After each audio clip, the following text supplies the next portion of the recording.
tudo da Canção Nova em um só lugar. Canção Nova Play. Em nome do Pai, do Filho e do Espírito Santo. Vamos pegar então esse trecho que acompanhou toda a nossa oração da manhã. Ele está em Miqueias 4, versículo 6 e seguintes. Miqueias 4, 6 e seguintes. Para facilitar, na Bíblia da Ave Maria, 1251. 1251. Miqueias 4, 6 e seguintes. Naquele dia, oráculo do Senhor, recolherei os coxos, reunirei os dispersos e os que eu tinha afligido. Dos estropiados farei um resto. E você sabe toda a força desse termo estropiado. Dos estropiados, pessoas que foram arrancadas debaixo de escombros. Dos estropiados farei um resto. Dos afastados, uma nação robusta. E o Senhor será o seu rei sobre o monte Sião. Repete comigo essa palavra.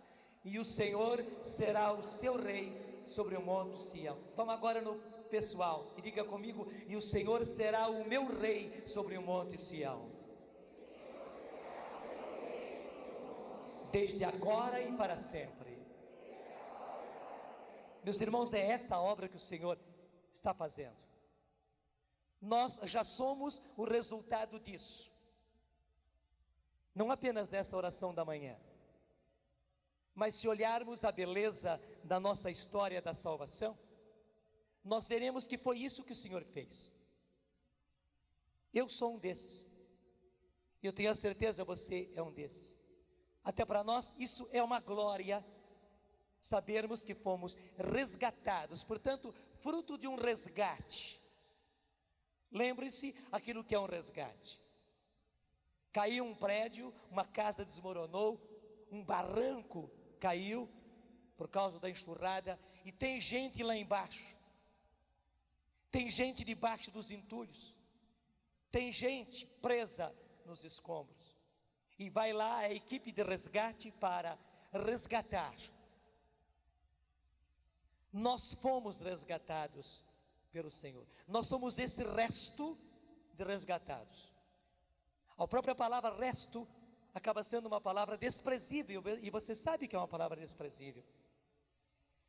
Nós somos resto, mas um resto que acaba se tornando glorioso, porque o resto que foi resgatado pelo Senhor, o resto escolhido pelo Senhor, e aí que está o bonito, o Senhor usa agora deste resto de coxos, de estropiados, porque inclusive nós nem conseguimos nos escapar de todas as consequências do desastre pelo qual nós passamos.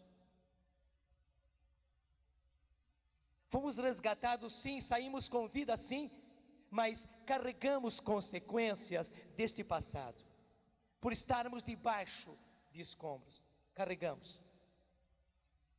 Então vamos para a obra do Senhor, mas com falhas, com defeitos, com limitações, vamos. E aí está o lindo, apesar das falhas, das quebraduras que nós ainda conservamos, apesar das limitações, porque você imagina uma pessoa que estava debaixo de escombros, com isso quebrou perna, quebrou bacia, quebrou tórax, quebrou até mesmo o pescoço, feridas em todos os cantos.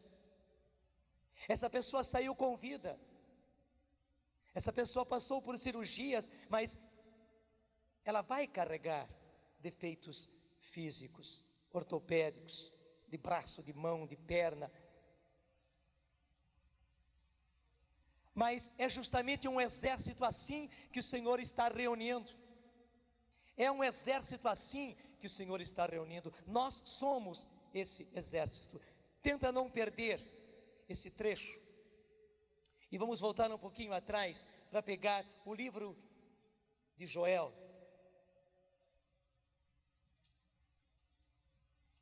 É muito importante para nós agora, um pouco antes, o livro de Joel, capítulo 4, ontem nós examinamos Joel, 1230, um pouquinho antes, Joel 4, e nós pegamos o versículo 9. Gente, é isso que está acontecendo. O exército do Senhor é um resto. E aí está o maravilhoso. Quando se organiza um exército, claro, eles procuram os homens mais fortes, os homens mais perfeitos, os homens que não têm defeitos físicos. Até os dentes são examinados. As pessoas que são classificadas para a aeronáutica, nem defeitos de dentes eles podem ter, até uma dentição perfeita eles precisam ter. Mas no exército do Senhor, o que ele pegou foi um resto que foi resgatado de debaixo dos escombros, e nós somos esse resto. E aí está a maravilha, e veja o que é que diz Joel 4, o mesmo profeta que profetiza o derramamento do Espírito: proclamai isto entre as nações, declarai a guerra, chamai os valentes, aproximem-se, subam todos os guerreiros, os vossos arados transformai-os em espadas, e as vossas foices em lanças. Aquilo que era ferramenta de trabalho, que eram arados, que eram foices, o Senhor dá uma ordem: transformar isso em espadas e em lanças. E aí está: mesmo o enfermo diga, eu sou guerreiro. Repete comigo: mesmo o enfermo diga, eu sou guerreiro. Repete mais forte: mesmo o enfermo diga, eu sou guerreiro. É isso, gente. Mesmo o enfermo diga, eu sou guerreiro. Mesmo o estropiado, o coxo, diga, eu sou guerreiro. Mesmo o quebrado pela vida, diga, eu sou guerreiro. Porque é a esses que o Senhor está chamando para formar conosco um grande, um forte, um poderoso exército.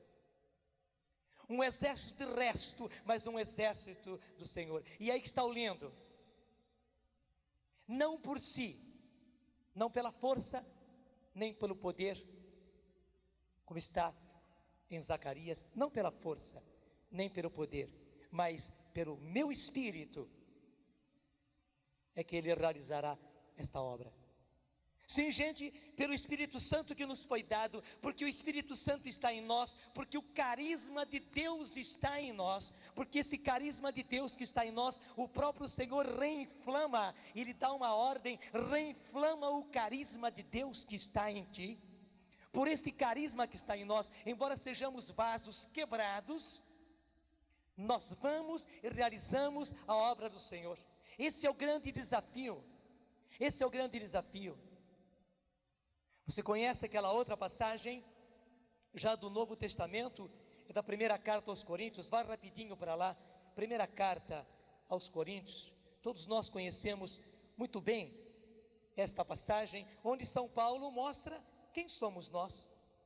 Os que eram naquele tempo, somos os mesmos dos tempos de hoje. E ainda capítulo 1, 1 Coríntios 1, versículo 26. 1 Coríntios 1, 26. Vede, irmãos, o vosso grupo de eleitos, o vosso grupo de escolhidos. Quais são esses escolhidos do Senhor? Quando se escolhe humanamente, se escolhe o melhor, né? Só que Deus vai escolher os estropiados, os sujos da rua, os machucados, os feridos. Vede, irmãos, o vosso grupo de eleitos. Não há entre vós muitos sábios, humanamente falando, nem muitos poderosos, nem muitos nobres. Veja agora: o que é estulto no mundo, Deus o escolheu para confundir os sábios. E o que é fraco no mundo, Deus o escolheu para confundir os fortes. E o que é vil, e a palavra vil é uma palavra forte, pesada. E o que é vil e desprezível no mundo, Deus o escolheu, como também aquelas coisas que nada são, para destruir as que são. Nós somos isso, gente. O nosso grupo de escolhidos é este. Isto confunde Claro que confunde. A própria igreja, a nossa igreja da qual nós somos, ela acaba ficando confusa. Porque vendo este grupinho de estropiados que somos nós, sendo usados pelo Senhor, e ousando ir, e pregar, e orar, e retirar pessoas do vício, retirar pessoas da incredulidade, e retirar pessoas das seitas, e retirar pessoas do espiritismo, e trazê-las de volta, e trazê-las para Deus. Ver pessoas, desculpe, da nossa laia, fazendo uma obra de resgate, a própria igreja fica confusa, porque também a nossa igreja se acostumou a ter uma tropa de escola,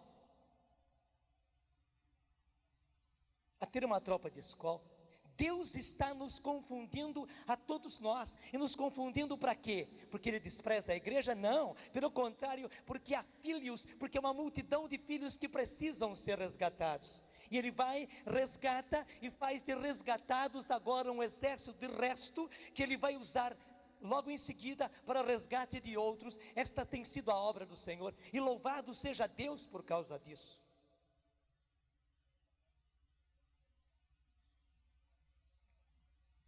E por que é que nós conseguimos? Nós conseguimos por causa do carisma de Deus que está em nós.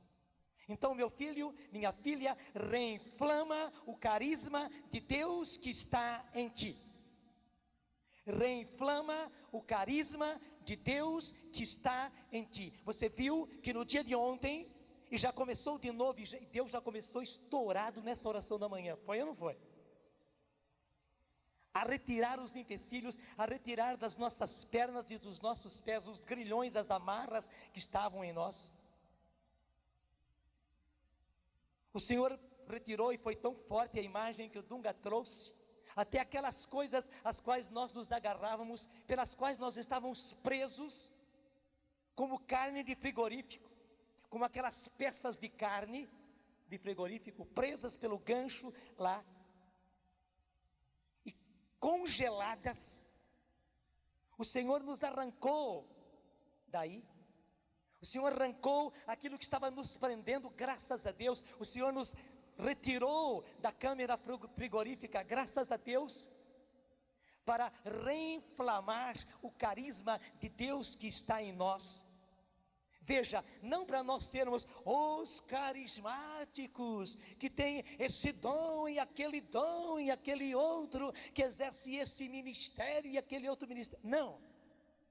Mas pelo carisma de Deus que está em nós, nós nos tornarmos guerreiros, guerreiros enfermos, mesmo enfermo diga eu sou guerreiro, guerreiros que vão e que resgatem outros para o Senhor. Gente, nós somos esse exército. E nós em conjunto somos esse exército. Nós nem conseguimos fazer uma obra sozinha, não. Pelo contrário, a nossa obra, ela é conjunta. Eu posso dizer sem medo, a nossa obra é de igreja. É de igreja. Deixa eu falar aqui, bem francamente. Eu não gosto. Eu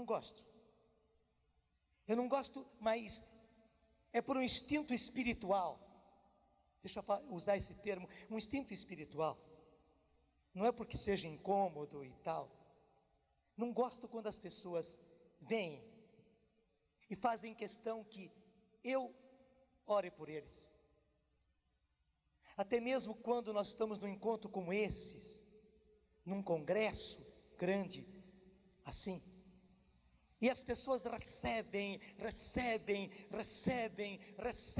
graça sobre graça, libertação sobre libertação, cura sobre cura, e as pessoas querem que eu reze por isso e por aquilo. E sabe por que eu não gosto? Porque não é esta a obra do Senhor, não. O Senhor não age através de uma pessoa. O nosso trabalho ele não é personalizado, assim no sentido de que é alguém que faz. Não, o Senhor age em igreja. Deixa eu dizer, o Senhor age em time. Nós estamos numa quadra. Gente, quem vence é o time. Porque até aquele que é o goleador, que conseguiu marcar 2, 3, 4 gols e fez com que a equipe vencesse, ele só conseguiu marcar os gols porque havia outras pessoas na defesa e havia outras pessoas passando a bola para ele, se escapando dos competidores, para ele poder chegar então e marcar o gol, ou fazer o ponto, ou fazer a cesta. É uma obra conjunta.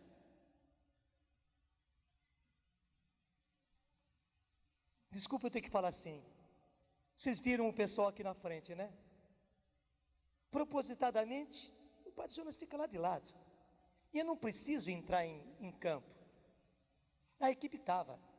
Não sei se vocês perceberam, não tem nada combinado, nada marcado. A equipe se reveza, ela se mistura, sai um para cá e sai outro para lá. E o bonito é que tudo vai acontecendo lindamente, um entra na oração, o outro entra ali, um vem trazer uma oração de cura.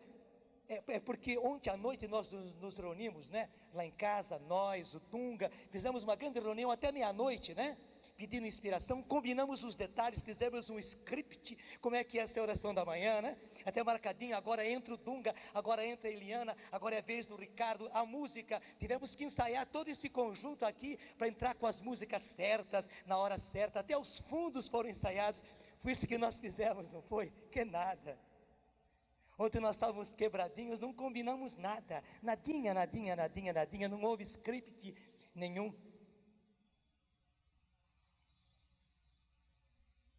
E deixa eu falar, e que beleza a oração da manhã, foi ou não foi? Que banho, gente, que banho espiritual todos nós levamos, e foi bom para mim ficar de lado lá, recebendo, porque a obra que o Senhor está fazendo é uma obra assim, é uma obra de igreja, Ele está agindo em igreja, e leva isso para você. Pena que os coordenadores não estão aqui agora, eu peço a Deus que eles escutem depois a fita. A renovação não é uma obra individual, a renovação não é uma obra personalizada, não, ela é uma obra de igreja. Até nos nossos grupos de oração, a coisa acontece em conjunto. Desculpa falar, tem que acontecer como aconteceu conosco aqui, em que haja uma equipe inteira. Não é o fulano de tal que está lá na frente, que ele é o encarregado de simplesmente fazer a animação, e não é a dona fulana de tal, que é a encarregada de fazer a oração de cura, e não é o seu fulano de tal, que é o encarregado de então, naquele momento, fazer uma oração de intercessão, e não é o outro fulano, que é encarregado de fazer mais isso e mais aquilo. Não, gente, não é assim. É uma equipe inteira sintonizada no Espírito, que já orou antes, que usa os dons, e que se deixa conduzir pelo Espírito Santo, e que vão se entrosando uns dos outros, como um time de futebol de salão. Você vê como é que um time de futebol de salão joga, você vê como é que um time de basquete joga, como eles vão mudando de posição uns com os outros, e a obra sai. Não é uma coisa personalizada, e digo mais, não somente no grupo de oração, na maneira de a renovação trabalhar. Claro, é preciso que haja quem coordene, é preciso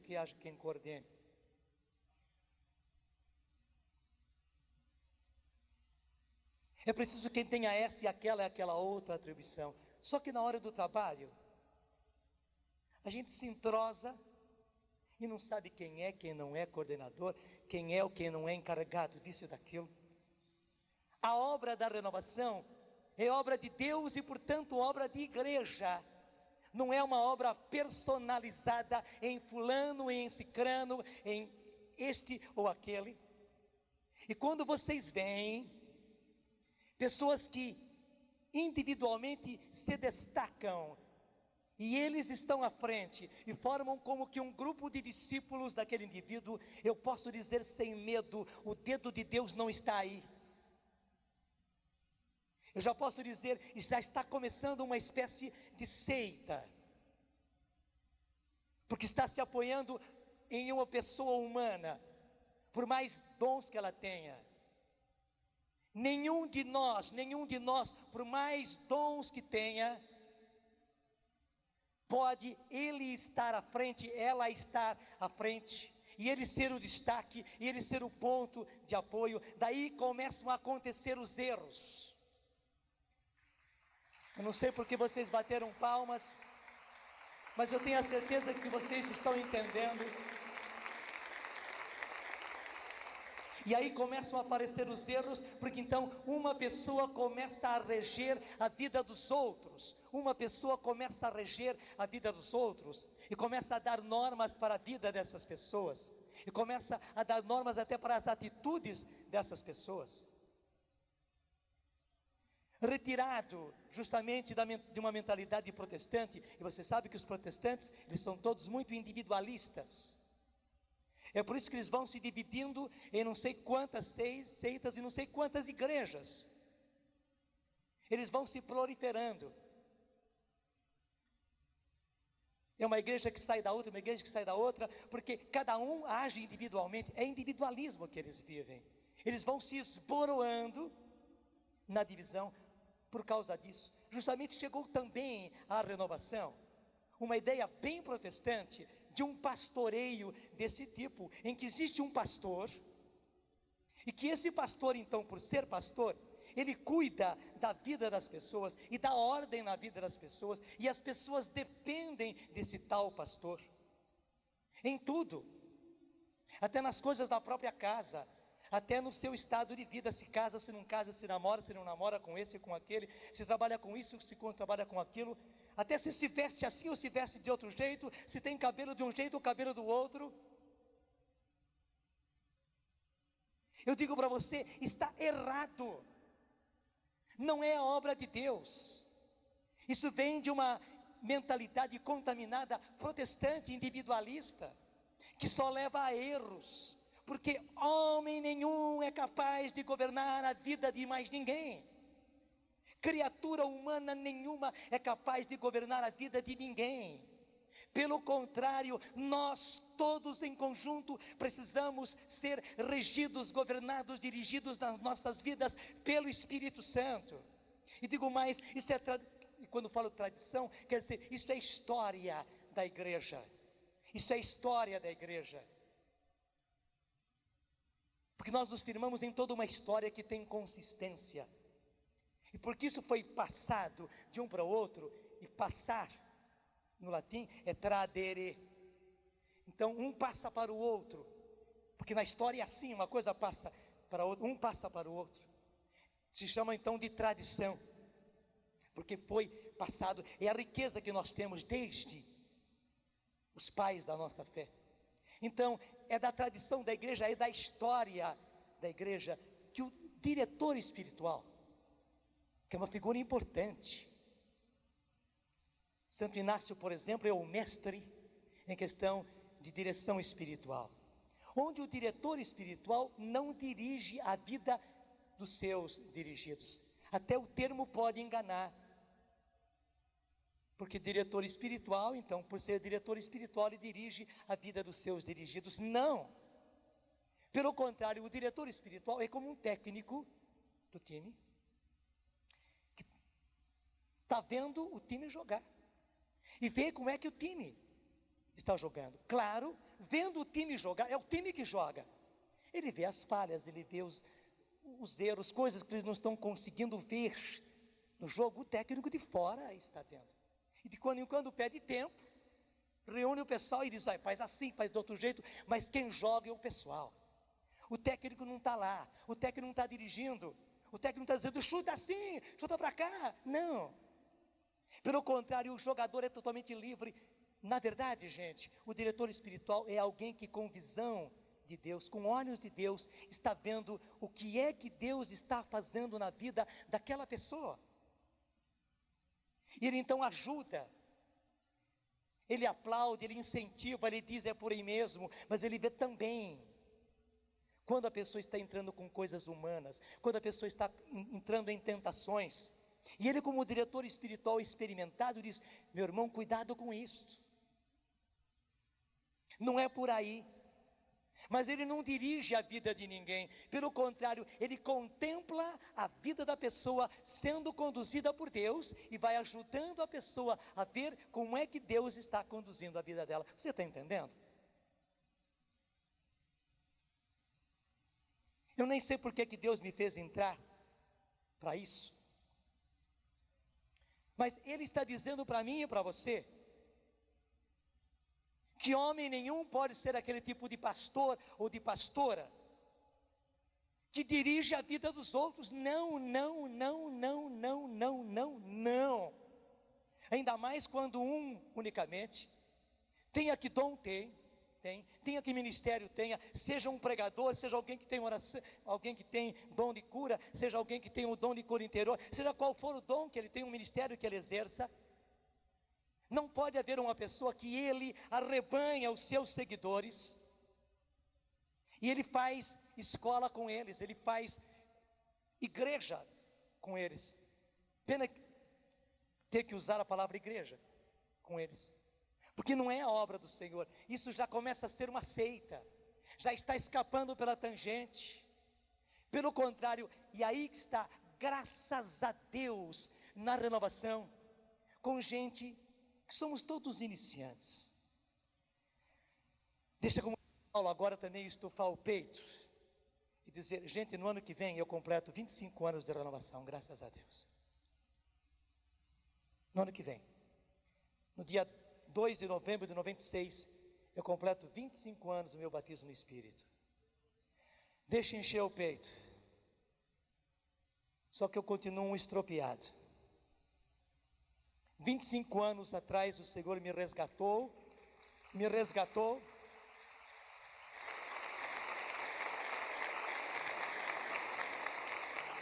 Claro, eu mudei muita coisa, Deus mudou muita coisa na minha vida, eu não sou mais aquilo que eu era, não sou. Mas eu me considero porque eu sou frágil, eu preciso dos meus irmãos.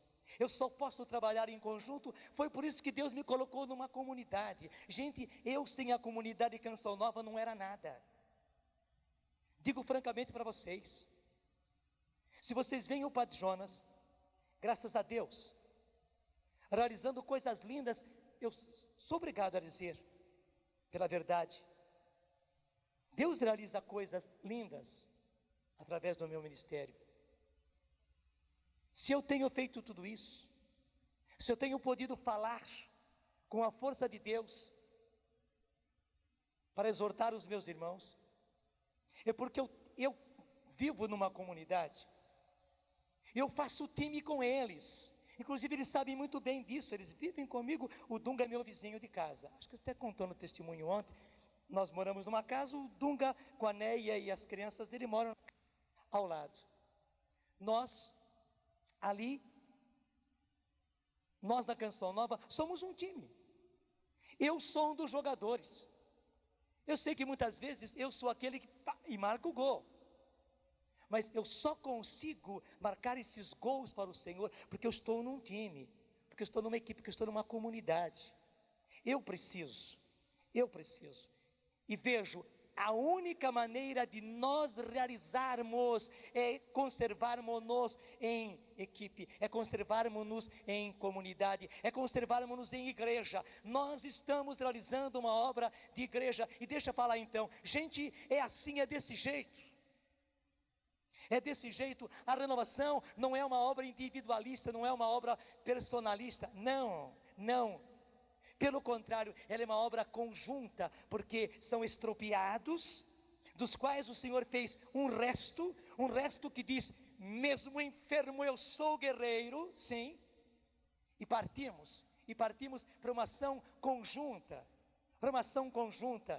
e quanto mais nós formos conjunto, quanto mais nós formos time, equipe, quanto mais nós formos igreja, mais o Senhor vai agir através de nós, onde cada um tem o seu ministério, onde cada um tem o dom que recebeu de Deus, onde cada um tem o carisma de Deus que está nele, sim, e onde todos colocam isto em comum, e acontece a linda, a maravilhosa obra de Deus. Até eu digo para vocês, por amor de Deus, meus irmãos, não vivam de congressos, não vivam de encontros. Eu sei que o encontro é muito importante, de quando em quando nós precisamos de um banho como esse que estamos tendo aqui. Mas você não pode tomar esse banho agora aqui, você não pode comer esse banquete agora aqui e voltar para a sua casa, voltar para o seu grupo, para a sua cidade, na expectativa do próximo encontro, que vai ser daqui a 1 ano, e se você tiver muita sorte, daqui a 9 meses, daqui a 6 meses. Não, porque não é assim. Ninguém consegue sobreviver só de banquete. Pelo contrário, aqui nós viemos para receber uma grande graça, para continuarmos depois, deixa falar, com o feijão com arroz de cada dia. Você precisa ser uma pessoa de oração, porque você é um estropiado, você é um enfermo, guerreiro do Senhor, guerreiro que Ele está usando, mas você é um enfermo. Eu fui tuberculoso, já faz muito tempo.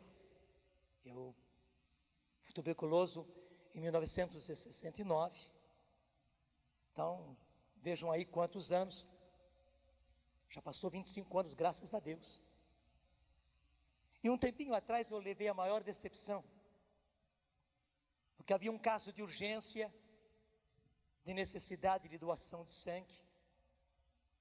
Eu tenho sangue com RH negativo, e você sabe que um RH negativo às vezes é necessário, e justamente lá fui eu, porque estavam pedindo aquele tipo de sangue com RH negativo, para doar sangue. Eu estava bem e tudo, e a enfermeira me fez várias perguntas, se eu tive isso, se eu tive aquilo e tal, e fui respondendo tudo mais. Ela viu que eu estava bem, e tudo. Chegou a colocar a borrachinha no meu braço, já vinha vindo com a seringa, ela falou, olha, era esterilizado, eu estou tirando aqui do plástico, porque eles hoje têm muito receio de doença e tal. Até explicou para eu ficar tranquilo. Já estava com a seringa na mão, gente. Quando eu não sei porquê, ela perguntou, o senhor teve tuberculose? Eu disse, tive. Ela pôs de lado a seringa, tirou a borracha do meu braço e disse, não, padre, o senhor não pode doar sangue. Mas disse, faz 25 anos que eu fui tuberculoso. Eu disse, não tem jeito. É pelo seu bem. Você não vai passar sangue contaminado para ninguém, é para o seu bem. O Senhor não pode dar sangue. Eu tive daquele desânimo, né? Eu estava com tanta vontade, mas o Senhor, pelos fatos, me mostrou, eu sou um doente, eu sou enfermo. O Senhor me fez guerreiro, mas eu sou enfermo. Gente, no campo espiritual é a mesma coisa. É a mesma coisa. Graças a Deus, no reino de Deus, nós podemos dar sangue, e dar sangue todos os dias, podemos.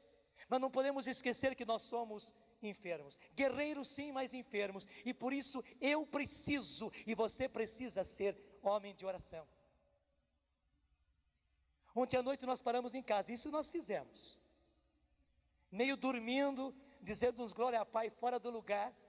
Mas nós rezamos o rosário inteirinho em casa, o rosário inteirinho, os 15 mistérios. Eu precisava, depois daquele encontro que foi uma beleza, mas depois daquela batalha espiritual para voltar hoje, pelo menos o rosário eu precisava rezar. Veja, pelo menos o rosário eu precisava rezar à noite. Você precisa ser um homem de oração. E deixa eu ser bem concreto com você. Não venha com esses negócios de histórias protestantes, porque a gente ficou contagiado por ideias protestantes, que só aquelas orações bonitas, eu te louvo, ó Deus, grande, magnífico e excelso. Não é aquela oração que você faz assim, enfunando o peito, com muita gente te ouvindo. Somente essa oração que é bonita. Até quando o indivíduo faz oração particular, oração pessoal, ele não sabe fazer outra oração senão dizer, ó santo, ó divino, ó Senhor, ó magnífico, Rei, excelso, Senhor. Não sabe fazer outra oração. Me perdoe, me perdoe.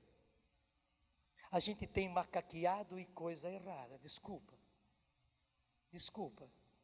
Até os nossos irmãos protestantes, infelizmente, são muito verbais, muito de palavras esdrúxulas, de palavras assim, para causar efeito. Desculpa, mas é real. Eles têm coisas ótimas, mas também são irmãos, e irmão conhece irmão. É verdade ou não é? Irmão conhece irmão, a gente sabe todas as nossas fraquezas. É irmão, irmão vive junto. E eles têm isso é a fraqueza deles. E outra, os evangélicos têm muito de criar emoção. Porque quando nós temos um encontro com Deus, quando, por exemplo, nós somos batizados no Espírito Santo, recebemos essa graça extraordinária, claro, aquilo dá um afogueamento na gente. Você se lembra dos tempos do seu início, os tempos do primeiro amor, logo depois do seu batismo no Espírito Santo. Então você andava nas nuvens. Deus deu mesmo um calor, havia muita emoção em tudo aquilo que você fazia e era gostoso. Só que com o passar do tempo, como nós somos humanos, esta parte emocional, esta parte sensível vai desaparecendo. Porque até no casamento é assim, né? Aquela parte mais emocional vai desaparecendo. E fica o que é consistente, fica o que é forte, fica o que é de têmpera, fica. Só que os nossos irmãos protestantes se acostumaram com o emocional. Então, eles inclusive, precisam como que se excitar emocionalmente para ter gosto na oração. A expressão é forte, mas o que eles fazem é uma excitação emocional. Onde eles se excitam emocionalmente com palavras, com sentimentos. Oh Senhor, grande, magnífico, poderoso nosso Deus e tal, e vai fazendo aquelas coisas, e até o tom de voz que eles usam e tal, meu Senhor, desculpe, isso é excitação emocional, e nós achamos que era a forma linda de oração, e que nós católicos precisamos ter também esta forma magnífica de oração. Amém? Amém? Amém? Amém? Até esse bendito trejeito, puxa vida, a coisa mais linda que existe, que é o amém bíblico, até isso os bandidos estragaram, e fica até de novelinha de televisão, amém?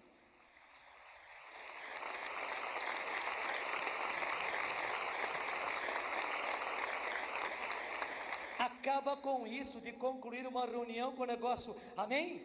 Amém. É como se todo mundo concordou, né? Está tudo errado, é uma falcatrua, é tudo mentira, amém? Amém. Está toda compinjada dizendo amém. Não, nada disso. É a coisa mais divina que existe, o amém bíblico. Eu quero dizer para vocês, gente, nós temos que comer o arroz com feijão de cada dia. Aquela oração pessoal suada, porque você está cansado, ou você é obrigado a rezar de manhã cedinho antes de ir para o serviço, antes de começar os afazeres de casa. Você é obrigado, você que é mulher, é obrigado a arrumar uma hora dentro do seu dia, depois que talvez as crianças foram para a escola e tal, para ter o seu momento de oração. Às vezes você é obrigado a ter oração pessoal de noite, já cansado, meio dormindo, mas você precisa. E esta oração de arroz com feijão de cada dia, é isso que vai sustentar você. É isso que vai fazer de um enfermo um guerreiro. É que vai fazer de um estropiado um vitorioso de Deus. Não é a excitação de emoções espirituais, não. É você pegar a sua Bíblia e gastar-se ali. Gastar tempo, eu não estou dizendo perder. Gastar tempo com a sua Bíblia. Graças a Deus, eu ajudei os meus a viver. Aquele método que se chama a Bíblia foi escrita para você, que faz parte da essência da nossa vida. Eu posso lhe dizer, o que está naquele livrinho, a Bíblia foi escrita para você. E hoje, numa nova edição, numa nova composição, com o nome de A Bíblia no Meu Dia a Dia, isso que me formou, gente. Eu sou o resultado desse método. E não posso parar. Eu não posso parar de estar estudando a Bíblia. E não é somente estudando, de colher da Bíblia a substância que ela tem. Porque do contrário, nós somos aquilo que a imagem do Dunga mostrou. Essas peças de carne congelada, pendurada no gancho de frigorífico. Eu e você precisamos diariamente, inclusive, colher da Bíblia o mel, a substância, as proteínas, as vitaminas que ela tem para a nossa vida. Gente, é justamente isto. Não é você ouvir apenas de quando em quando uma pregação afogueada. De quando em quando é necessário. Mas é o arroz com feijão que você come, que você mastiga, que você engole e digere. É isso que vai fazer de você o vitorioso de Deus. Que vai formar de nós um exército poderoso, capaz de resgatar outros irmãos. Oração pessoal. Debruçar-se pessoalmente sobre a Bíblia. É a missa, gente. É a missa. É a missa participada. É a Eucaristia participada. Eu vou dizer para você, muitas vezes nós somos levados na tentação de preferir o grupo de oração a uma celebração de Eucaristia. Porque, claro, no grupo de oração tem todo aquele aparato, todo aquele quente, não resta dúvida, e isto é bom. Mas num grupo de oração, nós nunca vamos encontrar o que nós encontramos numa simples missa. Desculpe, mesmo quando é um sacerdote relaxado celebrando. Porque na verdade, mesmo na pessoa de um sacerdote relaxado, quem celebra é o Senhor Jesus. E a celebração dele não é outra coisa do que renovar para nós naquele momento, e para nós em igreja, e para nós, portanto, nossa família, nosso grupo, as pessoas com quem nós trabalhamos, as pessoas com quem nós vivemos, Jesus, o Senhor, Ele renova para nós naquele momento o seu sacrifício. O sacrifício do Calvário, gente, é renovado, nós não vemos nada. A Eucaristia é o mistério da fé. Mas naquela hora, me troca, faz favor, e muda logo, me dá volume. Naquele momento, o Calvário está acontecendo. O sacrifício de Jesus está acontecendo. E eu digo para você, nenhum grupo de oração, este congresso não faz o que a missa faz. Eu e você precisamos de missa. E se possível diária, nós temos que cavar o tempo para ter uma missa diariamente, ou logo cedinho, ou no final do dia. Para você enfermo ser guerreiro, você precisa da missa, você precisa da comunhão, precisa. Deixa eu falar com muita franqueza. Nós, para sermos enfermos guerreiros, precisamos de Maria, a grande guerreira de Deus. Gente, nós temos que acabar, temos que exterminar, e a palavra é esta, exterminar as contaminações protestantes do nosso meio, porque inclusive aquela que foi escolhida por Deus para ser a guerreira de Deus no meio dos guerreiros enfermos, porque ela é da nossa raça, ela não é divina, ela é humana. Aquela que Deus escolheu como Judite, para cortar a cabeça de Holofernes, foi ela é a guerreira no meio dos guerreiros enfermos. Nós precisamos dela como mãe, como mestra, nós precisamos dela como Judite ao nosso lado, precisamos. Os nossos irmãos protestantes caíram na tentação, e nós não podemos cair na tentação com eles. Inclusive, assim como ela trouxe Jesus na sua primeira vinda, é ela quem está trazendo Jesus na sua segunda vinda, e mais ainda, por isso ela está agora preparando o povo de Deus, está preparando a igreja para a segunda vinda de Jesus.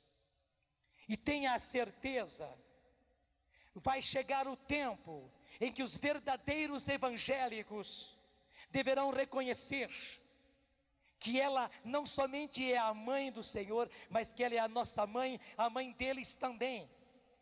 Vai chegar o dia, sim, tenha certeza disso.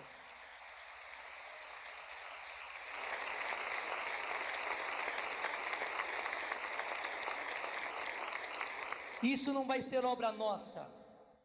Nós não precisamos chegar como eles, chutando imagens de Nossa Senhora Aparecida. Não, não precisaremos fazer isso. Nem precisaremos brigar com eles ou afrontá-los. Não precisaremos, porque isso vai ser obra de mãe. Isso vai ser obra de mãe. Muito pai, muita mãe já enfrentou isso. Filho rebelde, filho revoltado, filho que não quer saber do pai e da mãe, e por isso está na pior. Mas que chega uma hora em que a mãe, com amor, com muita paciência, paciência que já foi sofrimento até não querer mais, reconquista o coração desse filho. Verdade ou não é? Isso vai acontecer. Isso vai acontecer. E os verdadeiros evangélicos haverão de falar dela como o sumo sacerdote falou a respeito de Judite.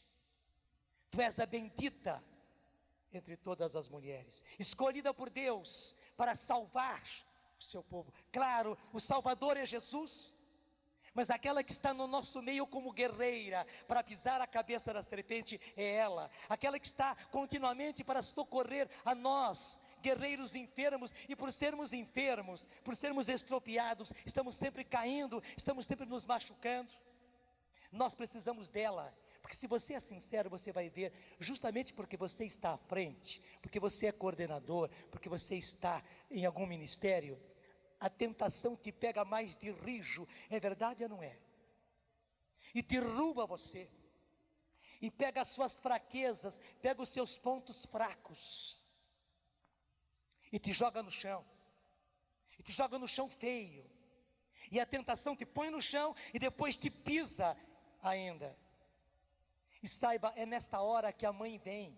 Se você tem se levantado tantas vezes, se você tem se colocado novamente em pé e tem caminhado e tem voltado à batalha, é porque ela, a Judite que Deus colocou no meio de nós, tem vindo e pegado a gente. Ela é mãe, ela é mãe. A mãe não deixa um estropiado no caminho, não.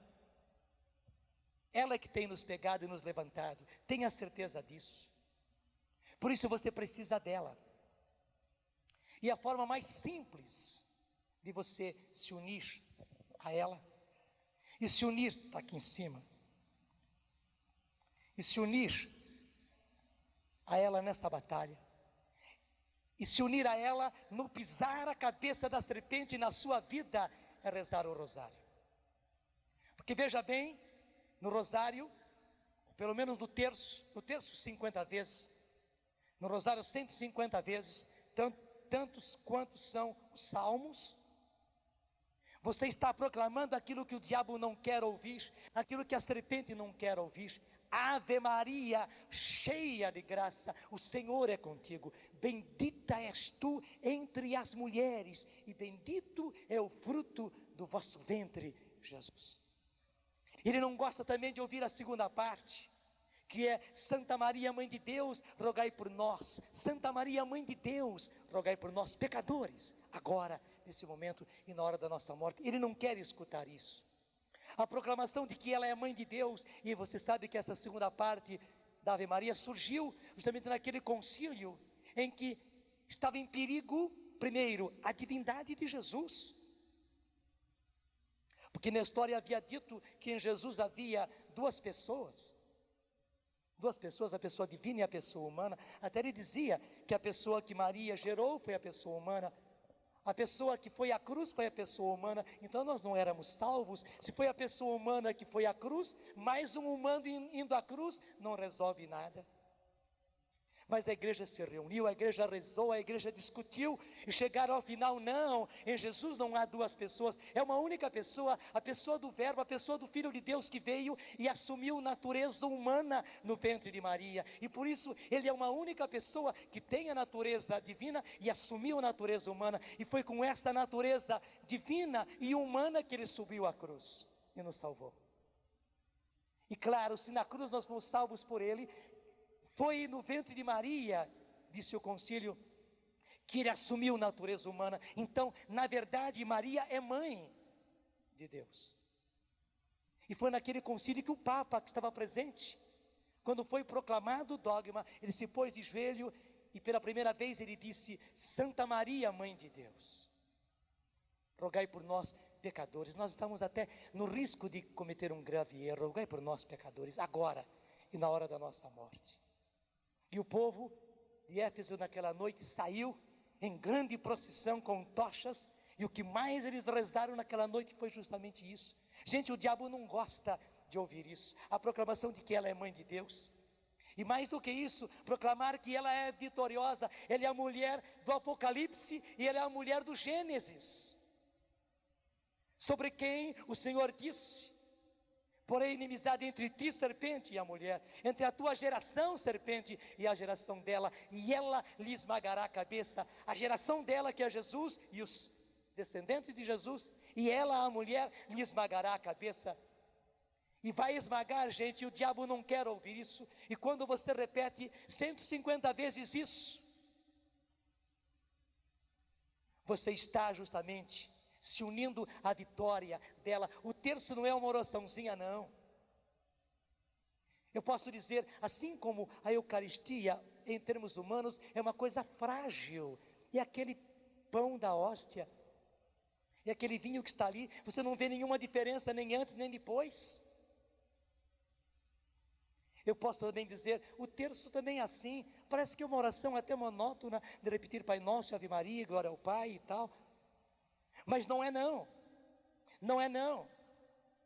Enquanto nós estamos rezando o terço, nos ares está acontecendo uma terrível batalha espiritual. Saiba que os anjos que estão obedientes à voz de Deus e à voz de comando da grande batalhadora de Deus, se põem em combate em seu favor, em favor da sua vida, em favor do seu ministério, em favor das tentações pelas quais você passa para te libertar, em favor da sua família, em favor daqueles pelos quais você está rezando. Gente, não é uma brincadeira, e você precisa de Maria, você precisa do terço, claro que você precisa, claro que você precisa. Você precisa jejuar. Claro que você precisa jejuar. Pelo menos o jejum da igreja você precisa fazer. Nós precisamos desses meios. Deixa eu voltar. Nós precisamos do arroz com feijão de cada dia. E quando nós voltamos a um congresso, porque o arroz com feijão nos sustentou durante o ano inteirinho, a gente pode receber mais. Um congresso faz a gente crescer, porque do contrário, se você sai do congresso e não come arroz com feijão, quando você volta, você está de novo fraco. Como é que chama aquela doença que a pessoa nem gosta de comer? Anêmia. Você está anêmico, você está com anemia. Não só está fraco, mas você está anêmico. Perdeu tudo. Anemia profunda. E a cada congresso você sai da anemia, depois não come arroz com feijão, vive anêmico durante não sei quantos meses, até o outro congresso. Não, meu irmão, não. Justamente porque nós somos um exército de estropiados, mas um exército que o Senhor quer usar, está usando, e o bonito é isso. Mesmo com anemia, verdade, não é verdade que o Senhor tem usado você? Se Ele está usando até anêmicos, imagina que Ele não vai poder fazer com soldados robustos. Você não pode continuar anêmico. Você precisa do arroz com feijão de cada dia. Você precisa do arroz com feijão de cada dia. E não deixe de se alimentar dessas coisas simples que eu te falei. Depois até retoma essa fita, para ver quais são essas coisinhas simples. Não passo de coisinhas simples, mas você precisa delas no seu dia a dia. É que nem o arroz com feijão de todos os dias. É hoje, amanhã e depois, e depois, e depois, e depois, e depois. É isso que vai fazer você forte. Um estropiado, um enfermo, mas forte. Num exército cheio do Espírito Santo, um exército cheio do Espírito Santo para o resgate dos irmãos que estão também eles debaixo dos escombros. Muito obrigado, Senhor. Muito obrigado por toda a tua clareza. Muito obrigado, Senhor, porque nós podemos dizer: somos, Senhor, esses estropiados. Mas hoje nós proclamamos, mesmo enfermo, eu sou guerreiro. Diga comigo: mesmo enfermo, eu sou guerreiro. Repete: mesmo enfermo, eu sou guerreiro. E eu aceito, Senhor, eu aceito ser seu guerreiro. Obrigado porque me escolheu. Obrigado, Senhor, porque me constituiu. Tudo da Canção Nova em um só lugar. Canção Nova Play.